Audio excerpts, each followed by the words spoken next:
Welcome to Paradise City, a place with a feeling, a town with a calling, and a gathering of our most blissful experiences where we explore the question, what's your paradise?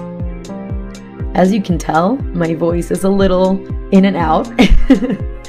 This is the result of screaming for hours on end at a rock concert. So word to the wise, hydrate those vocal cords so you don't end up sounding like a frog for a week. I'm Sylvia, and today I'm joined by Saawan Tiwari, a costume designer and world enthusiast based in New York City. Saawan recently graduated from the University of Michigan with a BFA in theater design and production. Their previous projects include Yerma, Bear the Pop Opera, A Streetcar Named Desire, Wolves, and Shell, the historically fictionalized musical. Saawan is inspired by admiring, studying, and creating alternate realities, and over the course of our chat, dug into the roots of their passion and learned more about what this creatively stimulating industry is like for a young designer set on establishing their distinct vision while creating, as Saawan puts it, clothing vocabulary that can transport an audience to the world they're meant to experience. On this episode, Paradise is creating a whole new world.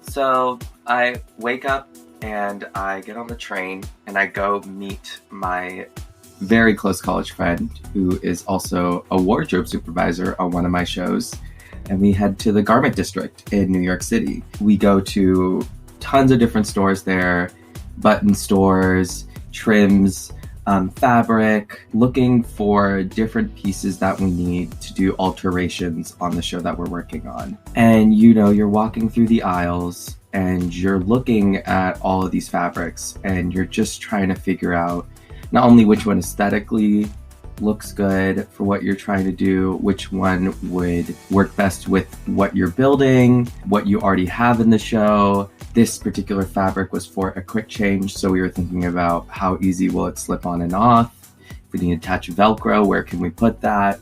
Snaps, all of those fun things. And you check out, you head back downtown just in time to make a meeting for a different show, which is just starting, and you have a meeting with the director regarding their initial vision for the show, and you've read the script and obviously you have your own ideas, and so you just sort of converse back and forth about it for about an hour, which gives you a chance to get lunch and then head right into rehearsal for the show that you were working on in the morning. It's a lot of balancing multiple shows, multiple worlds, multiple creative visions that you're trying to execute, different visions that you're trying to execute, and making them both the best you can, because they both not only represent you, but they bring so much to the show. And you know that if you don't do it right, people will just see it as clothes that an actor put on, as opposed to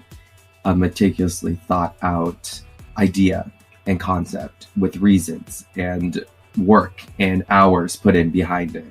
Every day you're going from just balancing from shopping to reading scripts to designing the show, drawing renderings for the show, fittings, alterations, which takes so long. Every day for me is extremely different because shows work in a cyclical cycle, and depending on where you are, whichever shows you're doing, those cycles line up wherever they line up, and every single day just changes as a result.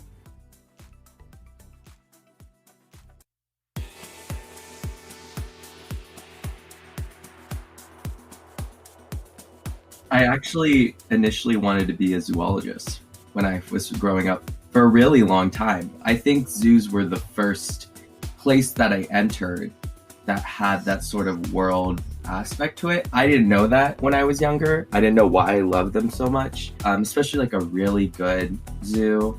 It's just when you enter a zoo, not only do you forget where you are in terms of like if you're in a city how far out you are from the city, what's surrounding the area. Within a really good zoo, you also forget the parts before it. Every single zoos are now built into sections, geographical sections, and they just go to town with horticulture and architecture and not only animal life, but just sounds, creating that feeling when you walk through whatever sort of gateway they have, all of a sudden you're somewhere else. And then you leave that and you move to the next place, and your brain can't fathom how those two were the same. They're within the same, 40 acres? It was a 2-minute walk away, and yet you feel like you're somewhere else entirely new. And so I think that's where I sort of became a huge fan of it. Amusement parks also do it extremely well. Disney, I mean, they're masters at it. That's what makes their parks the way they are. It's why people go. I'm from California too, so I had Disneyland, which, I mean, on paper, it's smaller than Disney World, but what makes it so special is that because it's so small, unlike sort of Magic Kingdom in Disney World, which is really the equivalent, they don't have the space to make everything feel separated. So they have to employ all of these crazy little techniques in order to keep all the worlds divided.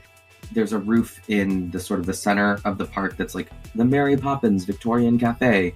And then they have Adventureland with the Tiki Room.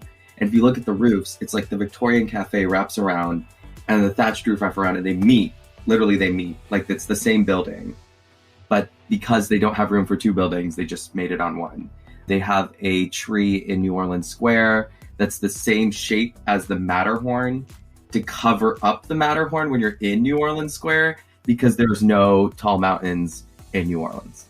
And so it's just that level of detail where you're just like, that's amazing. Because you believe it. It's like we all know what it is, but we all collectively always choose to just buy into whatever we're seeing, and for however long we're there, that's the world. And that's just how this world exists. And we all agree that's how this world exists. I think that's the part that really interests me. So how did you make the jump from zoologist for a while to designer?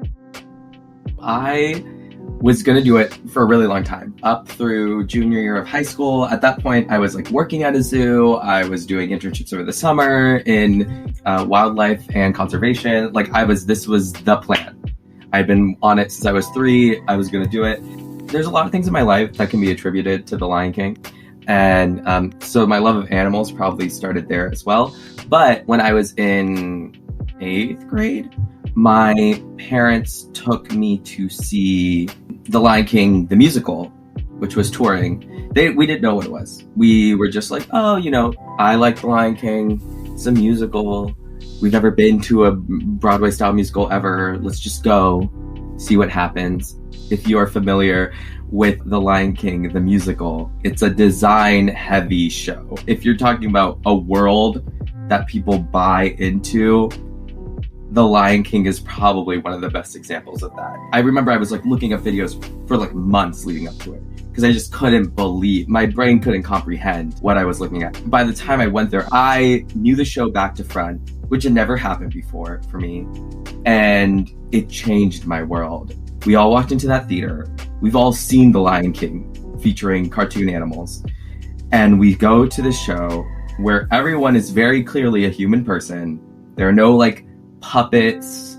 Nobody's walking around carrying a lion. You see the person, you see the mechanics, you see the animal shape, heavily stylized for a Disney children's show. And we all are just yep, that person walking around with a plate of grass on their head is the grassland. That is, I am in. And you buy into it. And then when you're done, you leave.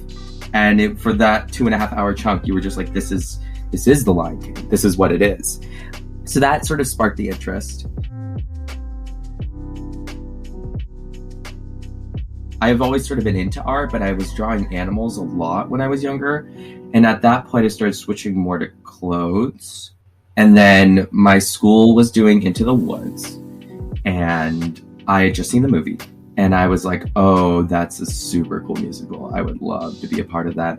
And so I just emailed the drama. We never talked. I emailed the drama teacher. Was like, hey, I would be interested in helping on clothes. How would I get started? And so we met, and his name is Kyle Holmes. He's an absolute angel. He was like, okay, let's have you do a test run. We are doing Midsummer Night's Dream. We need a donkey head. We want it to be mounted on top of the actor's head, not over the actor, not like a mask.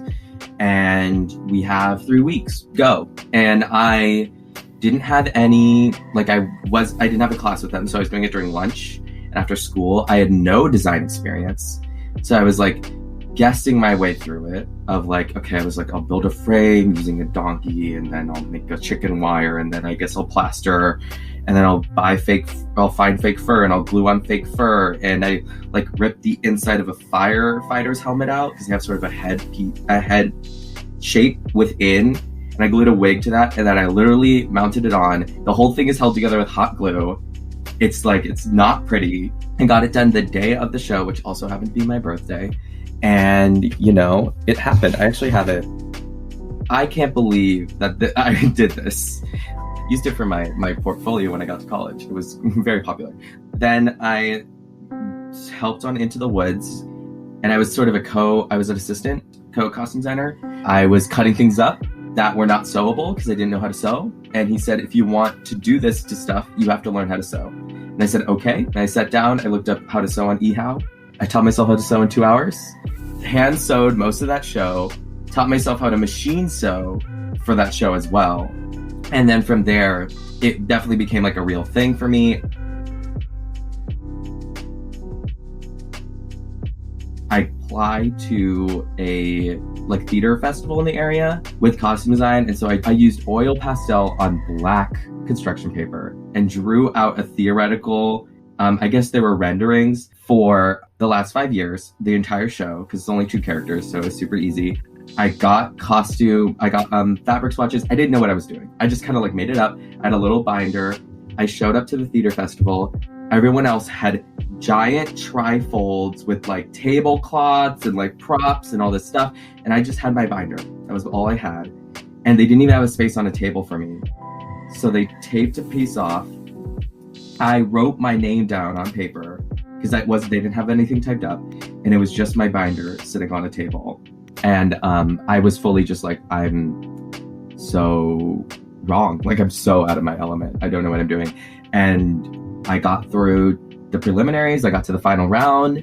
And in my final presentation, which again is just me holding a binder, and then I won, which was insane. It literally, I could not believe it. I was these kids made trifolds, and I won with my little binder. And my director and our music director sat me down, and they were like, Saawan, you're really good at this. You could really do this. I guess it never had occurred to me that I would actually be good at it. I did not think that was something that would be actually for me. And so then going into senior year, I was applying to colleges, and I was I don't know if I want to do zoology or theater. I worked my whole life for zoology, but theater is now this thing that I guess I'm really good at. And I applied to 5 schools for zoology, 5 schools for theater. And my initial thought was, whichever I get more of, I'll go down that path. And that's how I'll make that decision. But the theater for zoology, you do a standard application, right? You write some essays, fill out some questions, you're done. Theater, you'd have to normally do a supplemental essay, you have to submit a portfolio, you submit a resume, and then you have to go in person and do interviews at all the schools you applied for. And I did that. I went to the University of Michigan, and for that interview, I was actually accepted during my interview. They didn't let me walk out the door without letting me know to expect an acceptance letter in 2 weeks, which again was insanity. I could not believe that. The University of Michigan, especially in theater, is just one of the top schools in the country. It blew. The idea that I would get an acceptance letter in February when I walked in, that's not normal. That doesn't happen. And so by the end of it, I had gotten 3 acceptances for zoology with the wait list as well, and 2 acceptances for theater. But at that point, I had worked so much harder to get those theater acceptances. I had put in so many more hours to get those.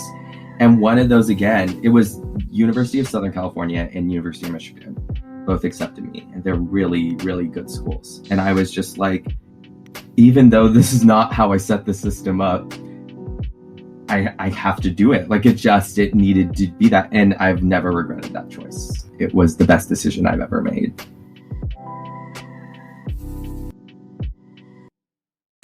Because of the pandemic, the theater industry shut down. Because it's live entertainment, it'll also be the last industry to open. We're currently in the process of Broadway reopening. Theaters are reopening. All of this talent is now trying to force itself out of this unemployment bubble. Because of that, this industry is going to be affected for the next 5 years. People in this industry are going to be struggling for the next 5 years while we slowly pick back up from this year off. So there are a couple of different things. There's the Actors Fund, which is a huge resource for anyone who works in entertainment. So not just actors, not just designers, not just directors, it's wardrobe, it's ushers, it's stage door, it's literally anybody who works in theater. You can go to the Actors Fund and be like, I am struggling to make my rent for these next 2 months. And I know a job is coming and I know the paycheck's coming, but I don't know if I'm going to make rent. And they will pay, they will very practically be like, okay, here's your 2 months rent. Here are your utilities. We just ask that in the future, if you are fortunate, to donate it back. They have a senior assisted home for actors with older parents who can't afford to put their parents in assisted living. They have health insurance through the Actors Fund. It's just an amazing resource. And there's been a lot of work to try to raise funds for them because they've been, I think at this point, they've doled out $2.3 million during the pandemic alone in funding. Obviously, with the next 5 years, they're going to need all the help they can get. So definitely look into that. And then specifically for my industry, because all the shows shut down, all of the costume shops had to shut down too. And that is a huge employer. That's costume shops, embroiderers, garment district as a whole, the suppliers, it's cutter drapers, it's hat making, shoe making, all of these different facilities of physically building clothes that were normally doing tons of shows and films and TV. All of them got shut down with no promise of work. And the costume industry, as it was already in a really bad state. Shops getting shut down left and right. But this really, really hit people hard. Because of that, they created the Costume Industry Coalition just to provide awareness about the community. So I definitely look into that. There have been some costume shops who've been able to, they've been doing a little bit of film work. They've been doing some TV work. I know a lot of those two particular industries, because they were still running, were trying to siphon work through Costume Coalition just to get those people enough money to pay the rent to keep the shop. So there have been movements to sort of help.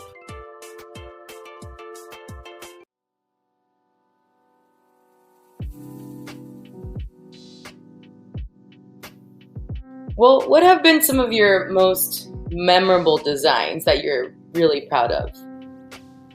I think I'm always really proud of anything I get to build for a show. Anything I get to build from the ground up. I got to do 2 builds in college. For Bear, the pop opera, there is a character. She's a manifestation of Mother Mary in the form of a Diana Ross-esque Mother Mary. And I knew as soon as I saw it, I was like, I think we're going to build this. And thankfully, the person who's the wardrobe supervisor from earlier, my college friend, her name is Katie Schrader. I was like, hey, Katie, do you want to do a build for me for a show? You wouldn't get paid and we would have no money to do it. And she was like, great, let's do it. And so we built this sequin jumpsuit with a cape. I built a cross on it, and the cross had a built-in pocket because you had to pull a little scroll out, so it was right here in the middle. And then I hand spray painted the bottom half so it had a blue to gold ombre on the whole thing. It was insanity, but it looked just so good. And it was just one of those things where I was like, this only worked because we built it. This is the only reason this worked is because we built it. And so that was amazing. I loved that. I love that jumpsuit. And then for my I guess it's not my senior thesis, but it was my big, through the college costume shop full-on production was Yerma. It was actually the last production they were able to put up before the pandemic. I got really lucky. And we got to build the dress for Yerma. For those of you who are unfamiliar with Yerma, Yerma is about a woman who longs to have children but is unable to, not so much because of herself, but because of her husband, in a community of other women who are able to have children and also look down on her for not being able to have a child. And it's more about this idea of like motherhood and the expectations of a marriage and so on and so forth. Yerma also deals a lot with, particularly especially the translation we were using, deals a lot with sort of the elemental qualities of things, like earth and air and wind and water and fire. Even though there's this sort of empty womb aspect of it, I want us to feel the fire and the passion that she has for wanting to be a mother. So we built this orange slip, this bright orange slip that you could see through her dress, because the dress had a diamond-shaped sheer panel that you could literally see through the dress to the slip underneath, right over her womb. And then her dress was a custom fabric that I designed and printed that was supposed to look both like woven fabric, but also like sort of charcoal with like, those embery charcoals where you can it's like gray, but you can see the sort of the orange peeking through. And so I made a custom fabric that was like a combination of sort of the woven and the charcoal. And we built the dress out of that. And then during the show, she actually took off the dress to reveal the slip underneath, which was bright orange. And then it had black burnt, sort of like black panels on either side, like it was charred on both ends. Normally, if I'm designing a show and I don't have any builds, I will design it with whatever stock is in mind. If I'm looking at things that I'm shopping before the show, I'll design it with that in mind, just so I'm able to present something realistic of what I can accomplish. But when you get to build, that means you really just get to go. You just get to go wild. So that's always fun. Can you share what those shows are about coming up? Well, I mean, I graduated in 2020 into the pandemic, which was a great time to have a theater degree. And so I didn't work for a really long time. But as of this year, I've been working pretty consistently since February, which has been insane. I was just like, wow, good for me. Yay. So I did a show for Black and Brown Theater in Detroit. It's a filmed show called Mirror on the Wall, which is supposedly coming out sometime this summer. We're still waiting on that. I think they had some tech issues in their post-production, so they're working that out. I did that. And then I did a show for Superhero Clubhouse, which is an after-school program in New York City that uses playwriting and music to get kids passionate about environmental issues. So we did a film production that children wrote, and it was called, we got the title like after it was done because the kids couldn't decide. The Jungle in Luminescent City, I think is what it was called, which is actually, it does exist. It is available online. You can go, it's on YouTube. You can go look at it. I'm currently working on a show called Prospect Hill, which is live. It's a live show. We're in tech right now. It is an original musical about the queer, specifically lesbian, but also branch out from that, history of Park Slope, which is a neighborhood in Brooklyn, New York. I'm really proud of it. It's just a really good show. I think everyone on that show it's really special because everyone in the show, almost everyone entirely, is queer, cast and crew. And we're doing a queer musical, which it never happens. You would think with the amount of queer people in theater it would happen. It does not happen that often. So I think everyone's really passionate about it. So that's happening now. And then the next show, which I've just started working on, is Far From Canterbury. It's sort of been around for a little bit. They are doing their first staged production ever of it in New Hampshire in August. So I am currently working on that. And then from there, I'm not sure. And that's sort of the business. It's amazing to hear that there is a production going on that queer cast, queer crew. I mean, yeah, you said that that's pretty rare. What does the representation of people of color, LGBTQIA, what does that look like? This industry in particular, costume design, has been dominated primarily by white women. And it's also, if you look at that systematically, it's one of the lowest paid positions in theater. It tends to have the lowest amount of resources attributed to it because of a couple things. Number one, people wear clothes all the time. So sometimes it's hard for people to see the value of bringing someone in who specifically does this. Number two, women who work in fashion have long been attributed as seamstresses, which is considered a lower level profession. And so you see things like, for shows, there is an expectation, even at the lowest level of theater, that all lighting designers will have a master electrician and given tons of money to rent all their lights and stuff from whatever lighting company they need to. Set designers are always given a master carpenter, normally also a scenic painter, to help build the show physically with plywood and all that fun stuff. Costume designers at the lowest level are fully expected to be on their own, shop the show by themselves, alter the show, literally sitting on a sewing machine in their house. That's just the expectation for the lowest level pay of all three of those major design positions, because again, of all these things that I said. So that's definitely something that's interesting to look at. And then on top of that, if you think about the fact that almost all the women, all the people working then are white women, it's then like, not only is it an already systematically considered lower, it's also not super diverse within it as well. Recently, in response to the Black Lives Matter movement last year, actually, there was a movement in theater called Dear White Theater. It was a letter, and it was signed by, I think, hundreds upon thousands of black and brown theater makers, actors, stage management, production teams, all of them.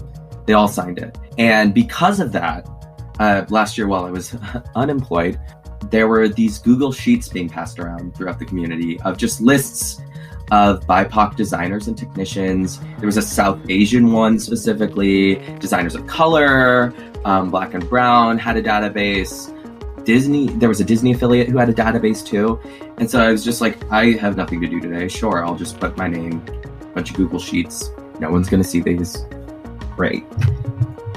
The only reason I've been working this year is because of those Google Sheets. I have been applying to jobs. I haven't gotten anything I've applied for. Every single job I've worked this year has been someone who found my name on a spreadsheet, went to my website, and offered me a job. Every single one. And so I think in that sense, diversity is not necessarily, in the past, has not been super great because of the push for it. It's literally the first time I think I've seen an issue addressed, result. There's no reason I should be working as much as I am for the amount of time I've been out of college and the fact that I came out and did nothing for a couple months. But I have been. And that's just because people are looking at their design teams and being like, well, crap, we don't have anyone of color on this team. We need to have someone of color on the team. And so they go and they find me and then they offer me the job.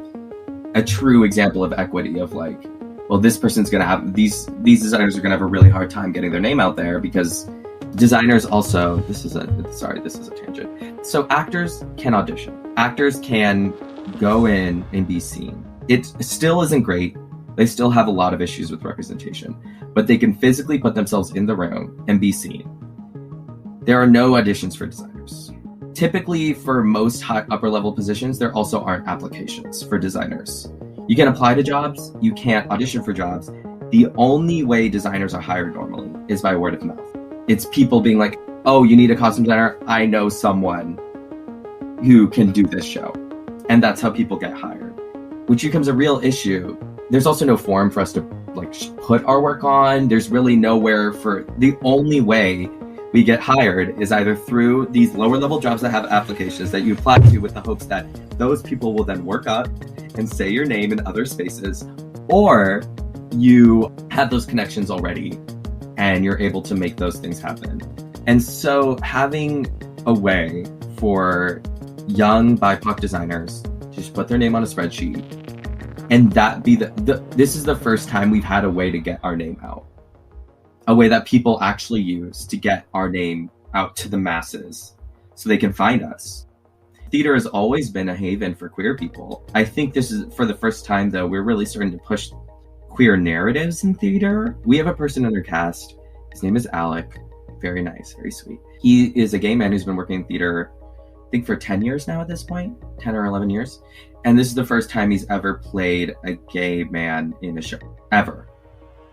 That's crazy. That's crazy to me. But it's what happens. A lot of times we just do whatever we're given, whatever work we're given, and we're just like, great, thank you for the opportunity, we love the job. But for the first time, I think we're really starting to see people getting to represent their own stories. Thankfully, spaces are being built and created by, people that just don't see themselves in the current state of narrative and current state of crew and cast. What is your hope for the community moving forward? Because as you said, this past year, there has been progress and you have seen results from that progress, now with your career. But there's fear that this is just a wave. This is just a trend. And at some point, they're going to move on from diversity, equity, inclusion practices. I don't think you're going to be able to sweep people under the rug the way you could in the past. There's just no way. There's no way to silence that many people. And so even if they try to push away from it, everyone's going to be standing right there being like, hey, we can see you doing it. You can't hide from us anymore. I guess my big hope for theater moving forward, while the lower levels theaters and the regional theaters are starting to push the diversity practices, and we're getting hired at the sort of lower level, I don't know if I've seen the same move at the really higher level theaters. I have my own concerns about Broadway reopening and it just being like, okay, we've been closed for a year, we need to make all the money we can and do the shows that we know will sell and then move out. Because Broadway, going into the pandemic, was actually moving towards a much less commercial wave. After doing a really commercial thing for a couple of years, we were moving away from that. And now I'm concerned we're going to push back just because of the concern about making money. I'm hoping that they don't do that, because the more newer work that gets on Broadway, the more people are brought up with it, which is what the goal is. Otherwise, they're going to hire, Greg Barnes and William Ivy Long, and we love them dearly, but they've been working forever. We love the opportunity to get to do something on that scale. The Met really hasn't stepped up as far as I know. A lot of the opera is really, they're taking their time to move forward, and which sucks, because I am like a lot of people, I think, of my generation. I love opera. I love working on opera. I just think it's kind of like Shakespeare in the way that it's been around so long, you can really do anything with it. And I love the idea of new opera, and the new work that's being created in opera is really exciting. But it's just those new works aren't going to make it to they're not going to make it to the Met. The Met is a repertory house at this point. And if the Met isn't going to bring in new work, and the Met's not going to hire new people, and they're going to just keep redoing shows every 20 years, well, then those shows were made 20 years ago by a bunch of white people. And so they're just going to keep redoing those same things. I just want higher paying, higher visibility theater to match the work that's being done at the ground. Because the idea that these smaller theaters are finding the money, finding the means to make these things happen, and these higher paying upper visibility theaters with all the money in the world aren't, is not okay. So let's say that I am brand new to costume design. What advice would you give me as a beginner? Where would I begin? How would I try it? I would say if you are in high school, getting involved in either your high school theater or a community theater is a really good start. Just to sort of get the wheels turning. You're going to want to, obviously, learning a lot of the practical stuff when you're at those, and in high school or in community theater is really helpful. As of very recently, it's become fairly expected that as a costume designer, you have a bachelor's degree in theater. sort of, this is a new thing. Honestly, it's starting to become expected that you have a master's, which is its own thing. So I would say that once you sort of get your bearings in community theater and high school theater, and you can build a really solid portfolio, it doesn't have to be perfect necessarily. There is an understanding that before you go to college for costume design, you're not going to know a lot of these weird specific things about the industry and the expectations for like renderings and paperwork and all that fun stuff. Like, that's why you're going to college. So it's okay for that not to be perfect, but once you build your portfolio, going to some sort of college program, working on internships, honestly, if you have enough experience, you might be able to just work directly through internships to sort of build up your portfolio more. Maybe to go to college and get that degree. I think a lot of the skill set and the sort of the logistical nitty-gritty business side of costume design I learned from being in college. Like, I didn't know that. There's no way I would have known that outside of being in college. Or if I was working through an internship, I think I would have learned it there as well. Because you're interning at like these professional theaters. So you sort of immersed by proxy. So those are really good. That's a great way to get started as well. And then once you're out in the world, it's just all about putting yourself out there. I built my website during the pandemic, which turned out was extremely helpful for people. So do that. It took me a really long time to do it. I really was dreading doing it, but I finally did it. And now that it's built, it's easy to maintain, which is great. But once you're in the industry, there's a lot of Facebook groups you can join. Customers Next Gen is one that I'm on that I really like. I feel like I'm going to say college again. And college is just really helpful. It was really... The other day, I was applying for this job for Far From Canterbury. I never applied for an equity contract before. And I texted the head of my department from school, who's now going to be the head of the theater drama department. I texted her, because that's something I can do, because theater's great. And I was like, hey, I just have some questions about this contract, or what I should be expecting on this contract. Could you just, if you have some time, could you just send me some stuff? She called me, and we sat down and we chatted, and she was like, here, make sure you get like this, ask about this thing, look at these websites, blah, blah, blah, check your union, et cetera, et cetera, et cetera. And that's just, it's that kind of, those connections are extremely helpful. If you can make those connections without college, great. College is going to be not necessarily an easier way, but it's all already going to be there when you go to college, as opposed to you trying to find those connections. And this, like I said, is an industry of connections. And what makes that hard about that is that means that you have to be particular about the college you're choosing. There are definitely colleges that are more affordable that still are producing people that are working really well in theater. Because whoever you're going to end up going to college with for theater, those people are going to be the ones who are going to hire you when you come. Like, those are going to be the first people that are going to come to you. I've seen that time and time again. Like, these teams are people that met in college who are just hiring each other for shows all the time. Like, that's what you do, which is great, but you have to be then very particular about where you're going, knowing that those people will probably work in the industry and they can bring you with them. I trained myself to be an extrovert in order to work in theater. I mean, it worked out well. It worked fine. I used to be super introverted in high school, and so I trained myself to be an extrovert. People, you don't have to be necessarily like dishonest about who you are. You don't have to sort of put on a farce. I found that the more human you are in this industry, people find it very refreshing, and so they like keeping you around. What is your dream design job? Hi, Disney. I know you've been listening since earlier. I would love to do a revival of Beauty and the Beast. First of all, I love Disney. They have a lot of problems, as we all do, but I think the work they have been doing, I definitely think they have a ways to go, but at least they've been doing a lot of work to try to expand the narratives they're telling. And I have been noticing, and I appreciate that.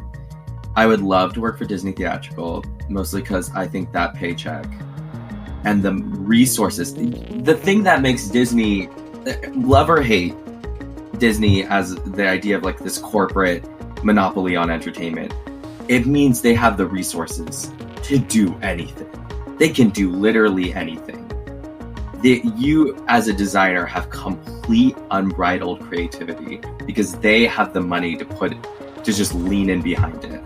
And so that, I think, is what I would like. My dream job is something of that level where it's just like, I have all the resources I need. I have the time to do it, and I have the money to back it up. And I can just create something spectacular, like beyond even my dreams of what I could reasonably achieve. Like just really just go to town and have like one solid, like I'm like, this is the best that I can do. And it exists now, and everyone knows that, and I never have to do it again. You know? I mean, hopefully my legacy will be something original and not a revival of Beauty and the Beast. Because they just did another one, which means that I have to wait like 25 years to do the next one. But yeah, something like that. How has your love for this evolved from the first donkey head that you made to the show that you're working on now? How have things evolved for you? When I first started, I did not know what I was getting into. I did not at all know what I was getting into. Whenever I do something well, I'm always shocked that I did it, even if everyone in my life knows that, like, yeah, of course you did it. Like, this is what you do. Like, you did it because you're trained to do this. It's like every time I do something, I'm like, oh my God, I'm great at this. Someone should hire me. It's crazy that I get to be paid to do something like this. I think about that a lot. It is insanity to me that I am paid to do theater. Not so insane that I don't have a sense of worth about the work that I do, because that's very important. But it's definitely like, I can't believe this is my life. And I'm so grateful to be able to do it. I can very clearly see a future where within the next couple years, I'm working fully as a costume designer, and I just get to do this all the time, which is fantastic. I think that's how it's evolved for me. It went from like a hobby to something I do professionally. And even though it's my work, it's my job, I still love it. If you want to just put clothes on people, you don't need to hire me.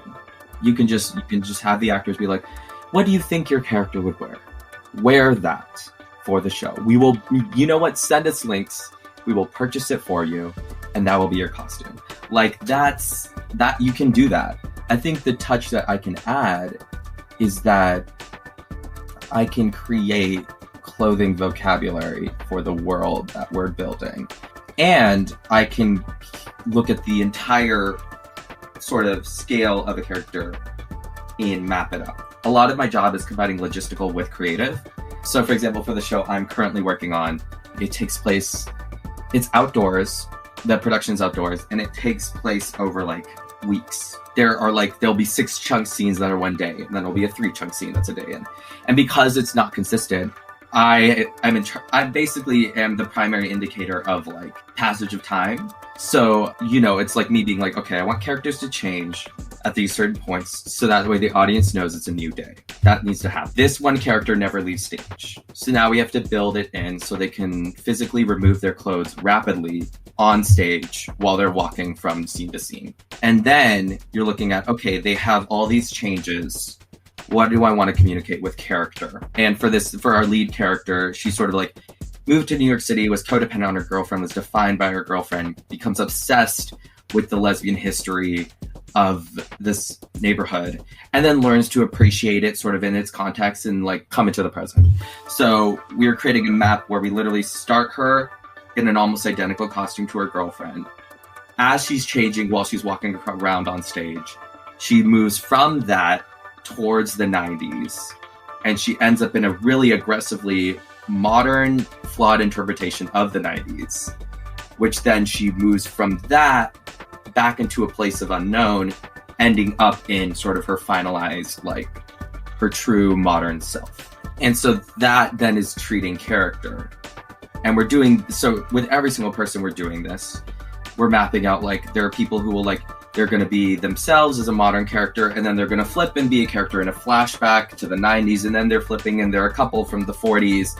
And they have, I don't know, a minute and a half between these changes. It's all happening outside. Where are those going to happen? And then on top of that, there's a color story of like the modern world is dark and dismal and gray, because that's how the main character views it. And all these flashbacks are bright and colorful. But then as we move through and we start realizing that there's things to appreciate in the modern world, we start pushing color into it until by the end, we're literally the gay pride flag. So there's all these different layers that are both logistical and creative. And that's something I think only a costume designer can do, because we are looking at the entire scope of the show, externally, internally, character-wise, omnipresently, all of it together. And so we can really create something that's like a curated experience, as opposed to actors picking out their own clothes and then wearing them. I think creativity with some restraints is like the best, because it gives you like a prompt.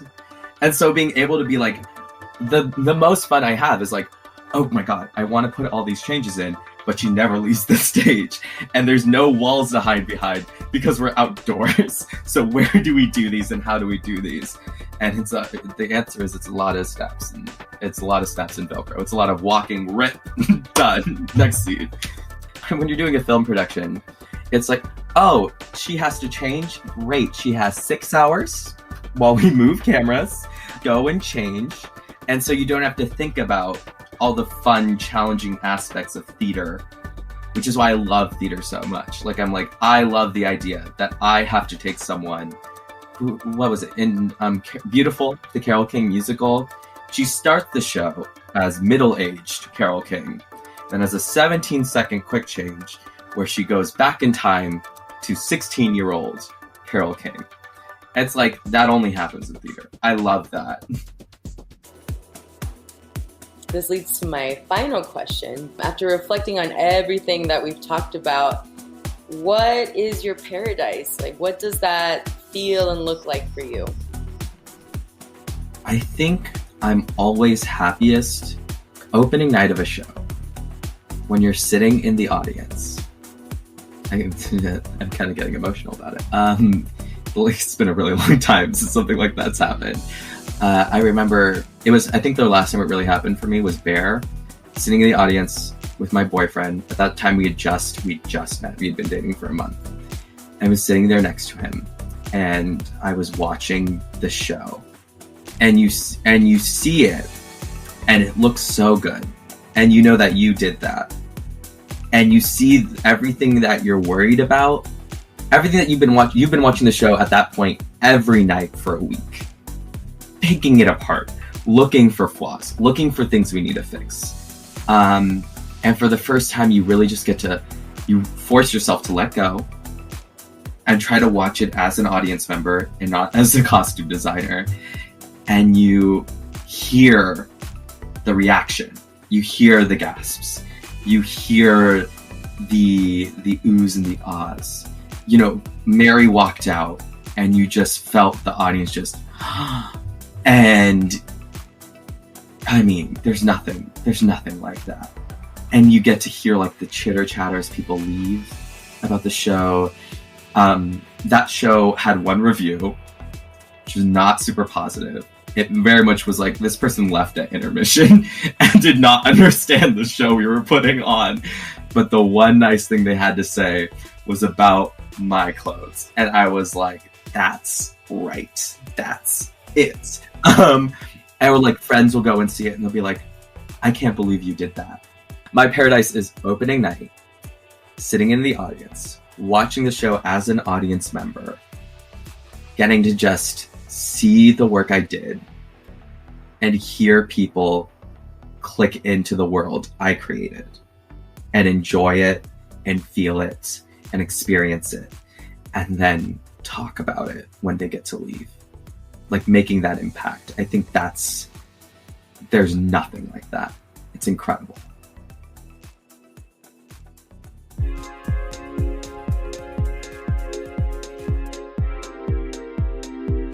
Thank you to Saawan for sharing their story and for immersing us into the wondrous world of theatrical costume design. Follow Saawan on Instagram at Saawan Tiwari, Saawan and learn more at savandesigns.wixsite.com. Follow us on Facebook, Twitter, and Instagram, and support us on Patreon at Paradise City Pod. And of course, give us a like and a follow wherever you're listening to this episode so you get an alert when the next episode is live. I'm Sylvia, and this has been Paradise City. Thank you for listening. Till next time.